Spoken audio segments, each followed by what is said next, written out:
S, Nitish Kumar ಮತ್ತು ಶರದ್ ಪವಾರ್ ಮಾತುಕತೆ ನಡೆಸಿದ್ದಾರೆ. ಮುಂದಿನ ಸರ್ಕಾರ ರಚನೆಯ ಬಗ್ಗೆ ದಿಗ್ಗಜರ ಮಾತುಕತೆಯಾಗಿದೆ. ಕುತೂಹಲಕ್ಕೆ ಕಾರಣ ಆಗ್ತಾ ಇದೆ.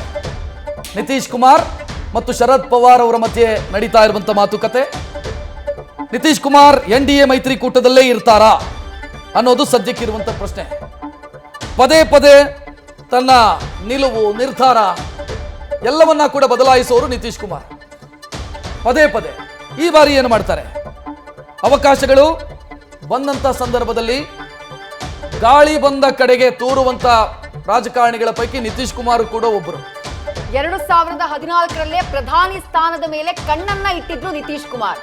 ನರೇಂದ್ರ ಮೋದಿ ಹಾಗೆ ನಿತೀಶ್ ಕುಮಾರ್ ಇವರಿಬ್ಬರ ಮಧ್ಯೆ ದೊಡ್ಡದಾದಂತಹ ಸ್ಪರ್ಧೆ ಇತ್ತು. ಆದ್ರೆ ನರೇಂದ್ರ ಮೋದಿ ಅವರನ್ನ ಪ್ರಧಾನಿ ಅಭ್ಯರ್ಥಿಯಾಗಿ ಘೋಷಣೆ ಮಾಡ್ತಾ ಇದ್ದ ಹಾಗೆ ನಿತೀಶ್ ಕುಮಾರ್ ಬೇಸರಗೊಂಡಿದ್ರು. ಅದಾದಂತಹ ನಂತರದಲ್ಲಿ NDA ಇಂದ ದೂರ ಹೋದ್ರು, ಮತ್ತೆ ವಾಪಸ್ ಬಂದ್ರು. ಈ ರೀತಿಯಾದಂತಹ ಅವರ ನಡೆ ಸಾಕಷ್ಟು ಕುತೂಹಲಕ್ಕೆ ಕಾರಣ ಆಗಿತ್ತು. ಆದ್ರೆ ಈಗ ಸಾಕಷ್ಟು ಕುತೂಹಲಕ್ಕೆ ಕಾರಣ ಆಗ್ತಾ ಇದೆ. ಬಿಹಾರದಲ್ಲಿ JDU ಅಭ್ಯರ್ಥಿಗಳು ಹೆಚ್ಚಿನ ಸಂಖ್ಯೆಯಲ್ಲಿ ಗೆದ್ದಿದ್ದಾರೆ. ಲೋಕಸಭಾ ಚುನಾವಣೆಯಲ್ಲಿ ಮುಂದಿನ ಸರ್ಕಾರ ರಚನೆಯ ಬಗ್ಗೆ NDA ಮೈತ್ರಿಕೂಟದ ಜೊತೆ ಗುರುತಿಸಿಕೊಂಡಿರುವಂತಹ ನಿತೀಶ್ ಕುಮಾರ್ ಅವರ ಜೊತೆ ಇಂಡಿಯಾ ಮೈತ್ರಿಕೂಟದ ಜೊತೆ ಗುರುತಿಸಿಕೊಂಡಿರುವಂತಹ ಶರದ್ ಪವಾರ್ ಅವರು ಚರ್ಚೆಯನ್ನ ಮಾಡ್ತಾ ಇರೋದು ಕುತೂಹಲವನ್ನ ಕೆರಳಿಸ್ತಾ ಇದೆ.